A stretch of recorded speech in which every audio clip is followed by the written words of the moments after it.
You should get a pop-up that says recording. I did. You get it? Okay. All right. Well, welcome everybody. Here's our home buyer workshop. We're excited to put this on, and everybody is automatically muted in here, but you can feel free to unmute yourself if you have a question or type it in the chat, and we'll come back to it and we'll make sure to answer all the questions. So just to give you a little introduction, my name is Daniel Jackson. I'm a loan officer with Nova Home Loans here in Yuma, Arizona. And so I'll be talking about anything that's financing related, different loan programs, how to calculate monthly payments and things like that. Briefly, I'll try to keep it interesting. And then here with me is Ed Sexton from the Sexton Property Group at Keller Williams. Go ahead, Ed. Hey, how are you guys?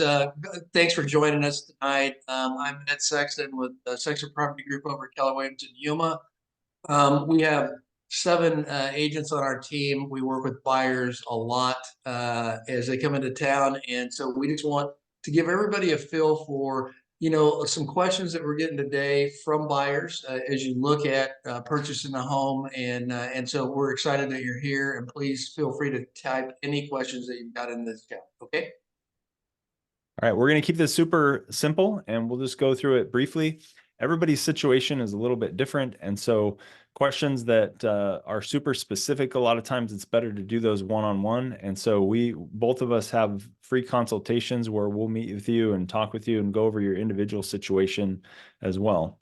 So one thing I wanted to point out, this slide shows you the affordability number for Yuma, but Yuma, Arizona is actually one of the most affordable markets in the country. Now, it's a little hard to see on this slide, but this affordability number has actually been dropping quite a bit over the last 18 months or so as mortgage rates are high, home prices are high. But a reading of 118 means that the average person has enough income in Yuma to qualify for 118% of the average price of the house, which puts us as one of the most affordable places to live in the country. All right, Ed, do you want to go through this part? Right. Well, as we see buyers, one of the questions we get is really, should I buy or should I rent a home? And what we're going to do is we're going to talk to, we've come up with some real life examples here. We're going to use Denise and Michael, and they are not real life, but they are who we're using as our buyers. And what we've done is we've looked at a home that they would typically be renting here in Yuma and what that rent would be. And then they would, yep, and then they we're going to talk about. I'm going to let Daniel walk through the math on this because he's a whiz at this kind of stuff.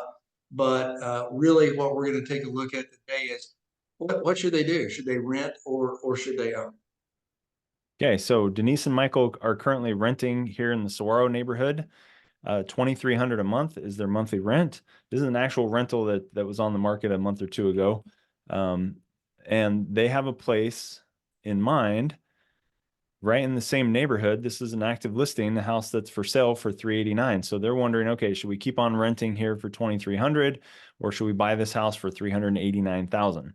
Now, this one's a 4-bedroom, fully remodeled. The monthly payment, and I'll show you a few different examples, but on a typical FHA loan, the monthly payment would be $29-27 a month on this right now at today's interest rates.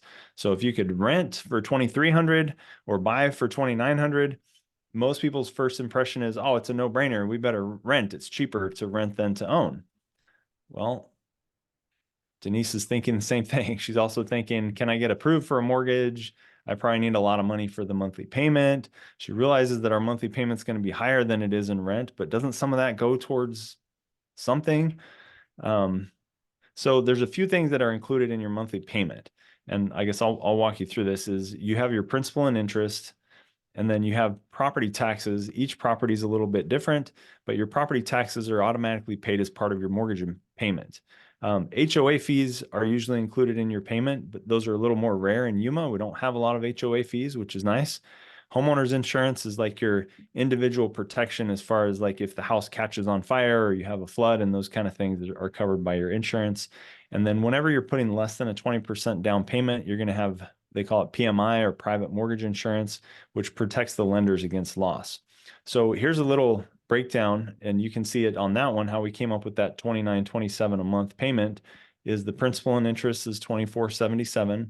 And then you have your property taxes, your homeowner's insurance, and your PMI or your mortgage insurance. So all those are included in the payment. Now, the FHA loan is just one option. So I wanted to walk you through a couple of other ones. If you look at that FHA loan with 3.5% down, plus closing costs and everything, you're looking at about $20,000 out of pocket for that monthly payment. Now, there's also, we do a lot of VA loans in Yuma, which is a zero down program. You finance 100% of the sales price on a VA loan. So just needing your closing costs here, then your payment would drop to $2,855, and you only need about $6,500 in that case. Another quick option would be a 10% down conventional loan, or a 20% down conventional loan. And so those are just, as you put more money down, you could see your monthly payment goes down right along with it. Daniel, one of the questions we got here was, and I was just kind of monitoring these, but are there other 100% down programs besides the VA for people who aren't veterans? Yeah, that's a great question. So Yuma is a pretty rural place, and so some areas of town qualify for USDA financing, which is through the Department of Agriculture. Ocotillo, that house wouldn't qualify, but there's some areas like Walton and San Luis and Somerton that do. There's also 4 different down payment assistance programs that are available in Yuma County right now that are not location specific as far as that Ocotillo house would work. And so for those who qualify for the down payment assistance, that's another great way of getting into the house with zero down.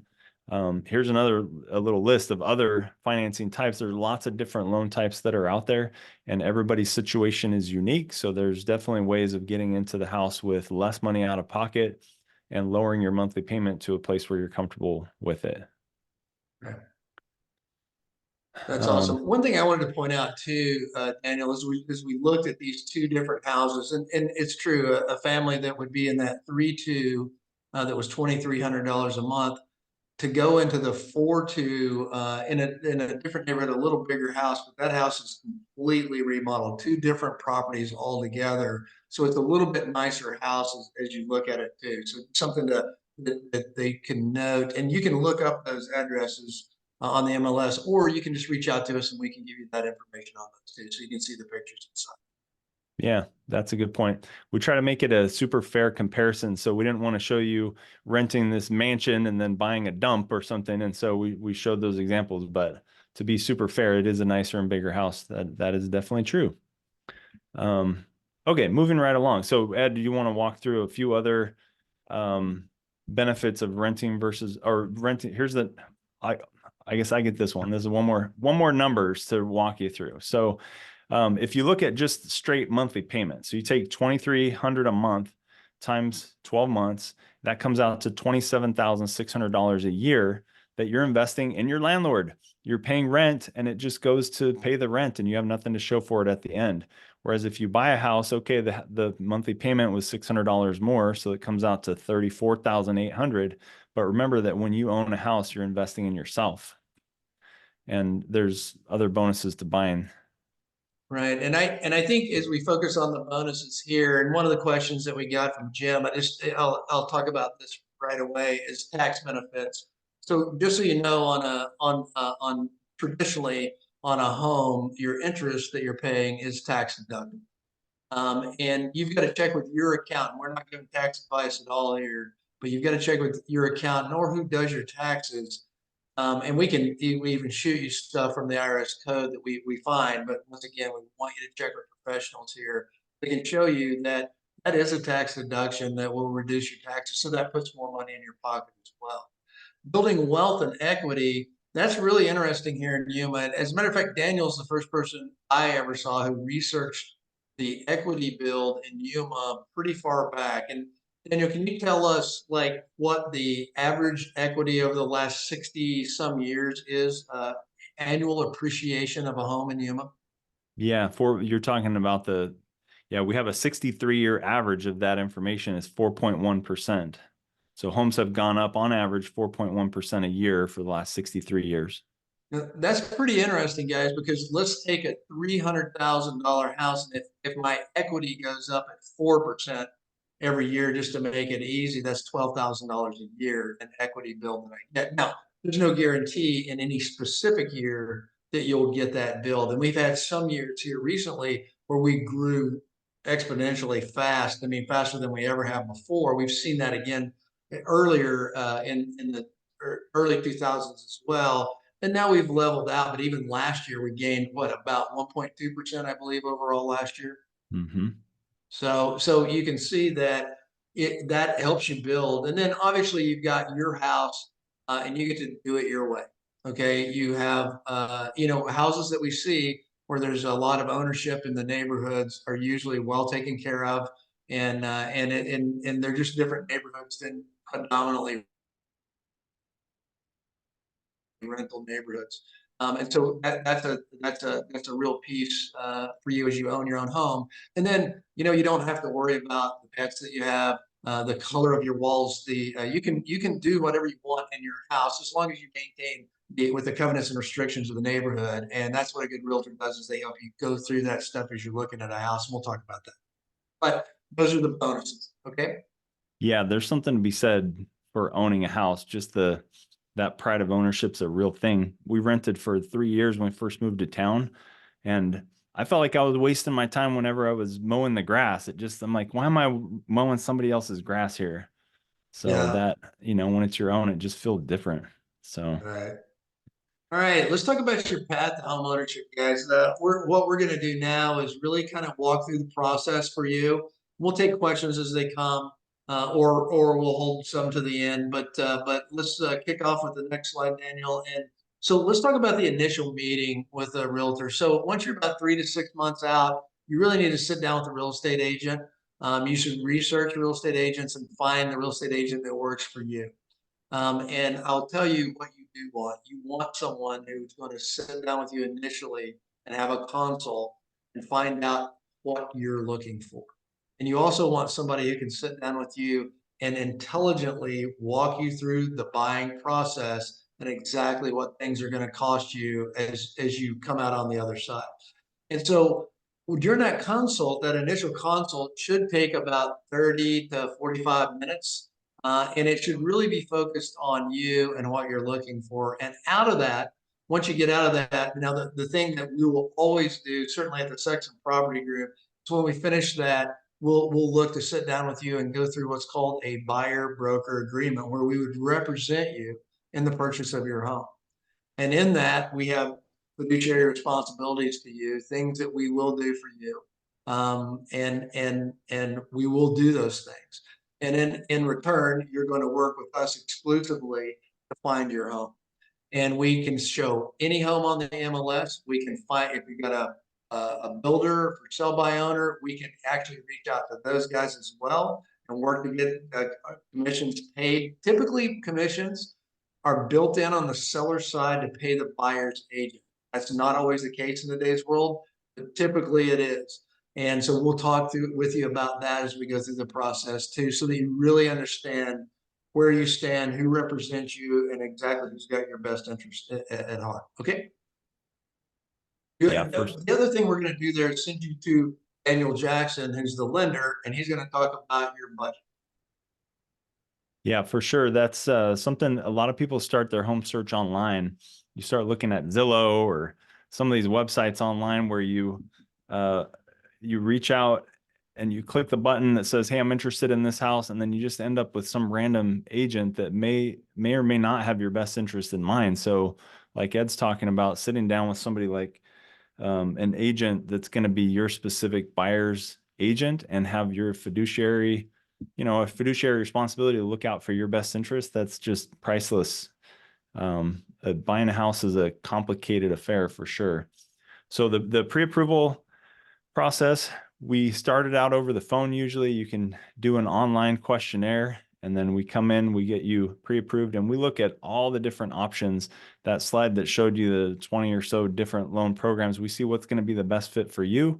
And usually the two things that we're most focused on is getting you a monthly payment that you're comfortable with, and having a number as far as a down payment and how much out of pocket that you're comfortable with. And so once we zero in on those two numbers to what's your monthly payment goal and what's your goal for total dollars out of pocket to buy the home, then we can figure out what programs are going to be the best fit for you.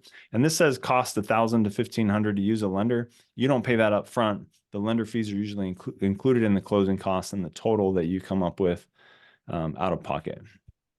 Right. And just so everybody understands this piece too, you're going to need that pre-qualification before you start looking at houses. There's a couple of reasons for that. Number one is any serious seller is not going to entertain an offer from you until you have a pre-qual. So if you've got a great house on the market and it hits the market and it's one that you want, you don't have a pre-qual, there could be multiple buyers in the market for that house and you'll just miss out because you weren't prepared. So you've got to have this going forward. The other thing it does is it tells you what price range you're going to be comfortable with. So once you know that, we'll know what kind of houses to look for you. There's nothing worse than going out and looking at houses that are $100,000, $200,000 above your comfortable price range, and then comparing them to the smaller houses. So we don't want to do that, and we don't want to waste your time. So we need you to get that pre-qual in place. And Daniel and his team, they're great to help you do that. Well, and the question you have to ask yourself is, if I was to go out with Ed tomorrow and look at houses and I found one that I really wanted, would I jump on it? Would I want to try to get it? And if the answer is yes, then you want to definitely go through a full pre-approval process, which means giving the lender all the documents that they ask for. We're going to have to document your funds and your income and your employment history and all that kind of stuff, and pull your credit. So allowing the lender to do those things and then go through the full pre-approval process will make it so that you're just ready to jump on it. And the market, the way it is right now, we'll see some houses that have been sitting on the market for a long time and haven't sold, but the good ones tend to go quickly. And so when you find a house that you fall in love with, you want to be able to jump on it and make a move as fast as possible. So that's why you want to get pre-approved as early in the process as possible. Hey, Daniel, Mary was asking, and we run across this from time to time, so I think this is a great question, is what happens if I'm in a transition, like I've just retired, or I'm transitioning jobs and I've got a new position, but I haven't started that position yet. How does that affect the lending? Yeah, you just want to make sure to communicate that with the lender. The worst thing for us is to get through the process, send your loan to underwriting for approval, and then they'll call your employer and for them to say, oh, she doesn't work here anymore. So we don't want that to happen. So if you're changing jobs or having any kind of transition in your income, then just make sure to communicate that with us, because most of the time when you're changing jobs, unless there's a drastic change in the way you're getting paid, like if you're going to become self-employed or something, then that's a different story.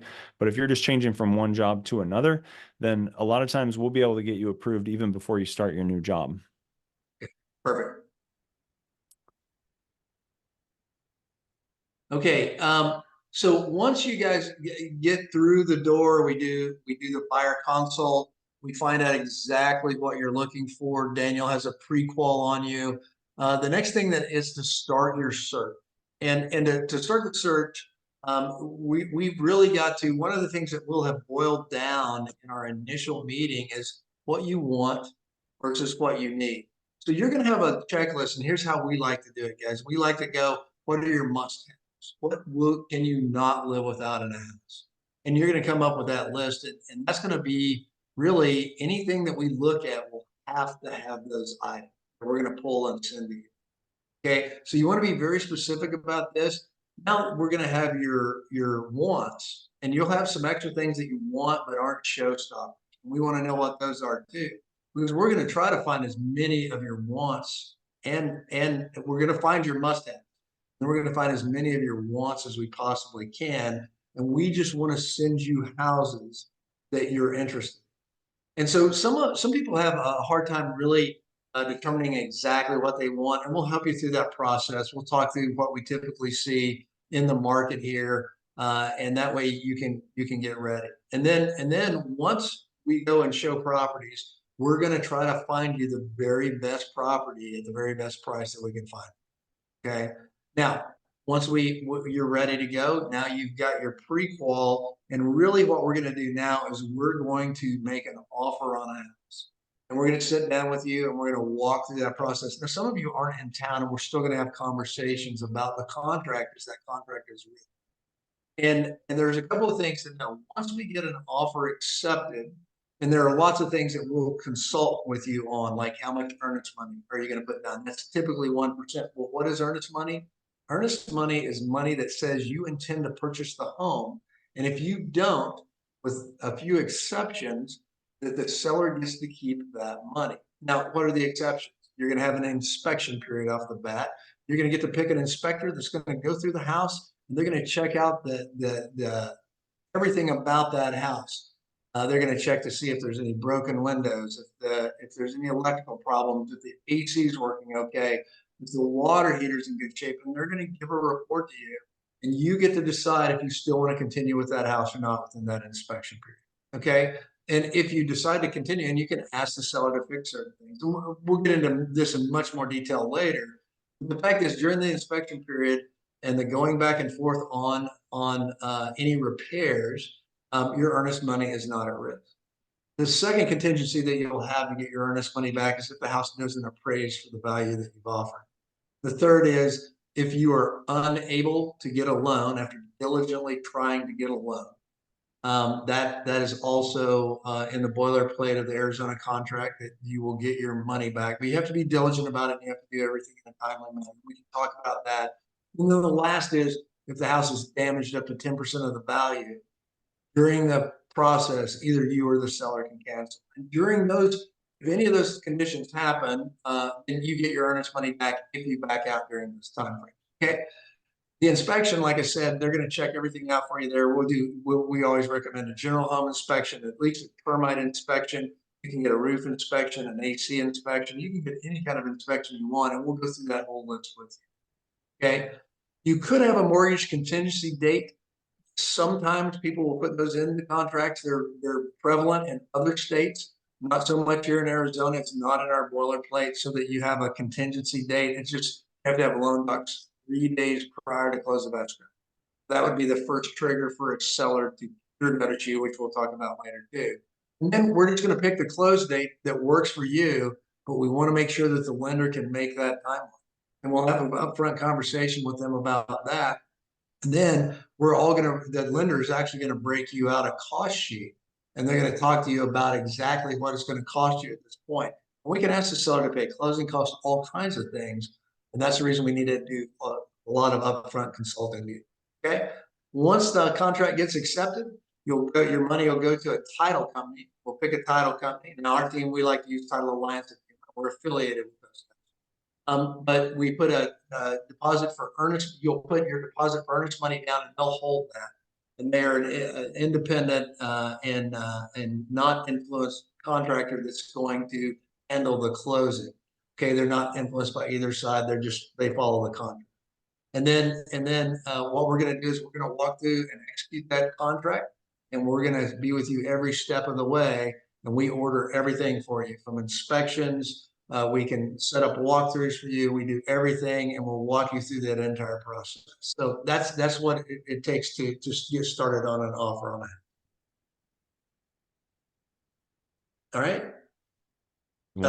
Title inspection. Title company is going to send out a title report, and they're going to give that to us, and they'll show any easements on the property, any liens against the property, those sorts of things. We'll go over that with you as well. We want you to understand the title report, and anything that you might have. We'll get the covenants and restrictions for the neighborhoods at that time, because TC&Rs. And you want to look at those and really go through those and make sure, sometimes we've had instances where there's been CC&Rs that said you couldn't build a shed on a property that didn't look exactly like the house.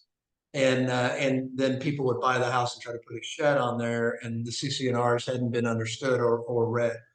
So we want to make sure that you understand all those things that we're going to get from title, and we can be the conduit to help you with that. And you can also reach directly to title and ask some questions during this piece. We'll make sure that you're introduced to the escrow officer. And then let's talk about what the lender does during this period as well. Daniel.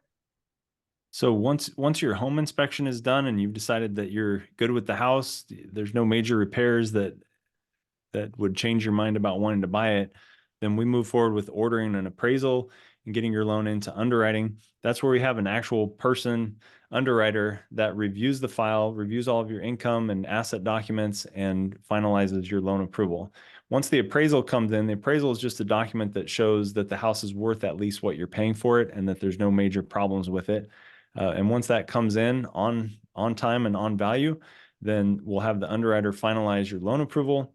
We'll have your any conditions here in step 8 where it says mortgage conditions.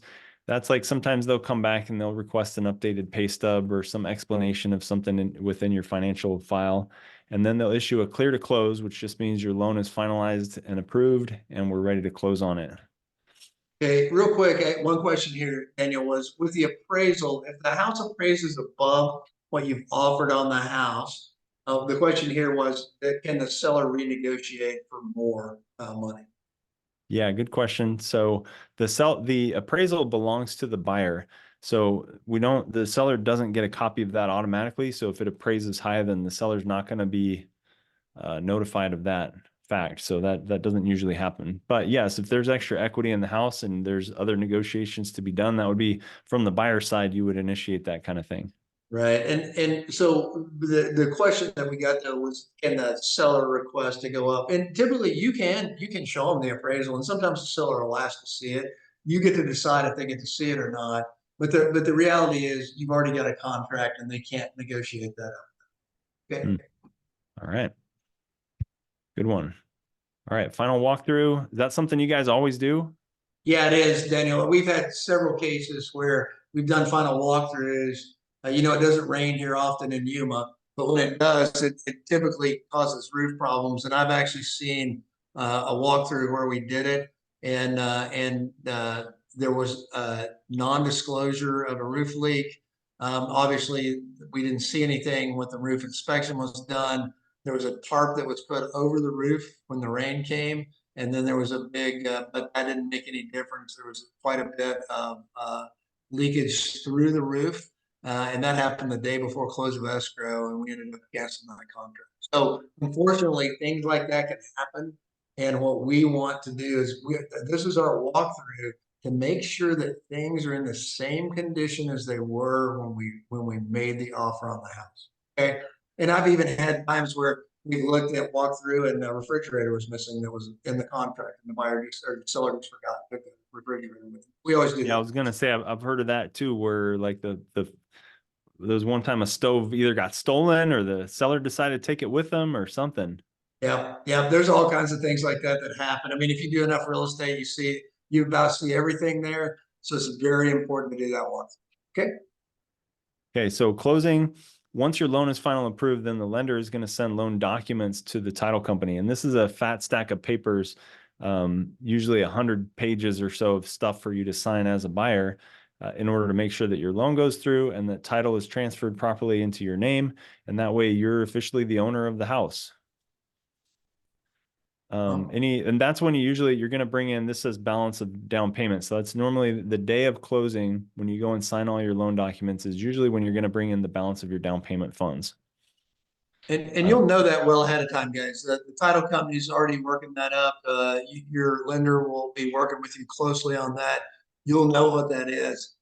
Just so you know, you can't drop cash off at a title company. This has to be in a certified fund. So either a certified check, not just a regular check, or you can wire the funds in. So, and we can talk about that with you as we go forward. Look how happy they are. Yeah. Denise and Eddie, or what was his name? I don't remember now. Okay, one other thing, this comes up a lot. People ask, okay, what are closing costs? Or I've heard of closing costs. What are they? And so we'll just walk through this really, really quickly. So when you're buying a house, there's different things that have to be paid for. So the home inspection Ed talked about before, those can vary in price based on the square footage of the house or maybe other. Yeah, so the inspection goes up the square footage of the house.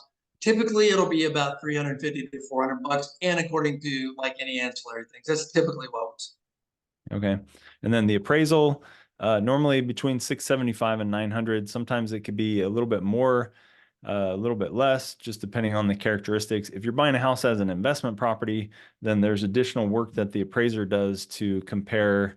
They call it a comparable rent schedule that shows how much the house should be renting for, and so they charge extra for that. If there's any repairs that are needed and the appraiser has to go back, there's a charge to go back. And so that's why there's kind of a range of fees. Now, homeowners insurance also, you pay your homeowners insurance a year in advance as part of the closing costs. That can vary drastically based on the age of the house and the sales price and all those kind of things.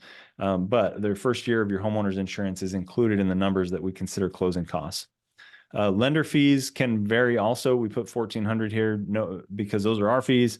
Nova just charges the flat fee of $1,250 plus a credit fee. So it all totals up to $1,400.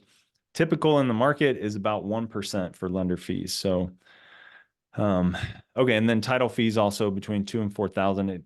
It can vary. So those are your closing costs. Usually we use a number of about 2% of the sales price is what it will total up to. Is that what you use too, Ed? Yeah, typically that's what we see. What we like to do though, guys, is we like to get a specific number from the lender, and we work with Daniel on this all the time. So I particularly don't like putting a percentage in there unless we don't need to, because we can't get a hold of the lender. That's the reason I use Daniel, because I can get a hold of it anytime. But the bottom line is, whenever we look at that, I like to have a number. We need, in other words, if we're asking a seller for closing costs, I want to have the exact number that we're going to negotiate out. Now, there's certain things that we don't know, is, proration of taxes, when their taxes were paid last, all those sorts of things. But we're going to get you really close, because I've seen a lot of real estate agents give up money asking for too much in closing costs and then not being able to spend it all. And we don't like to do that, because we like to think of your money as our money. Okay. Yeah, that's great. Well, we're right at the 30-minute mark here. Okay. Did we have any other questions? I think we answered through most of them. If anybody's got anything, we will send out. We did get a contact. You got the mails from us and stuff. So we'll make sure that after this, we respond to everybody who attended, and we make sure that you have all of our contact information, so you can start setting up consults as well. And then for those that couldn't make it, we'll shoot this. Great. Well, this was just a very simple kind of basic walkthrough. And like we talked about, everybody's situation is different. Every real estate deal is unique. And so we'd love to sit down with anybody one-on-one and answer any questions that you have and get it going for you. So thank you very much, and reach out anytime.